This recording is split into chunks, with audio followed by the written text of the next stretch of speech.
তুমি যদি আমার পাশে থাকো, এই ছোট্ট সাধারণ ঘরটাই আমার কাছে রাজপ্রাসাদ। ভালোবাসাবিহীন রাজপ্রাসাদ আমার কাছে শূন্য ঘরের মতো। এখন চল আমরা একটু কাজ করি, আবার 3 নম্বর চোখটা অন হয়ে যেতে পারে। আসসালামু আলাইকুম বন্ধুরা, এটা আমাদেরই গল্প নাটকের ৩০ নম্বর পর্বটি আমরা সবাই ইতিমধ্যেই দেখে ফেলেছি। গত পর্বে সামির আর মেহেরিনের সাথে যে অনাকাঙ্ক্ষিত ঘটনা ঘটেছে তা দেখে আমাদের সবার মনে এখন একটাই প্রশ্ন, ৩১ নম্বর পর্বে কি হতে যাচ্ছে? সামির আর মেহেরিনের বিপদ কি আরও বাড়বে, নাকি সায়রার সব চক্রান্ত ধরা পড়বে? আজকের ভিডিওতে আমি আপনাদের জানাবো ৩১ নম্বর পর্বের একদম সঠিক অগ্রিম আপডেট এবং এই পর্বটি কবে আপলোড করা হবে।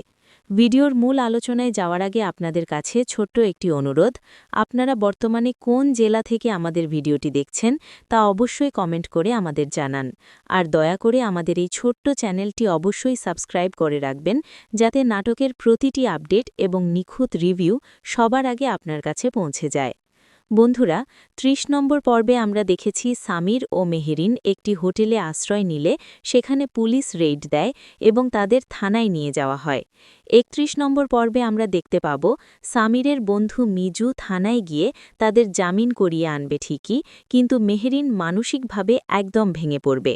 অন্যদিকে ফাহাদ ও সায়রা তাদের নিজেদের বাড়িতে ফিরে গেলেও ফাহাদের মনে মেহেরিনের প্রতি এক বিশাল অপরাধ বোধ কাজ করবে। সে বুঝতে পারবে যে সায়রা ষড়যন্ত্র করে মেহেরিনকে এই অপবাদ দিয়েছে। ৩১ নম্বর পর্বে বড় চমক আসবে যখন ফাহাদ গোপনে মেহেরিনের সাথে যোগাযোগ করার চেষ্টা করবে। কিন্তু সামির কি তার বড় ভাইকে ক্ষমা করবে, নাকি মেহেরিনকে নিয়ে সে আরও দূরে কোথাও চলে যাবে?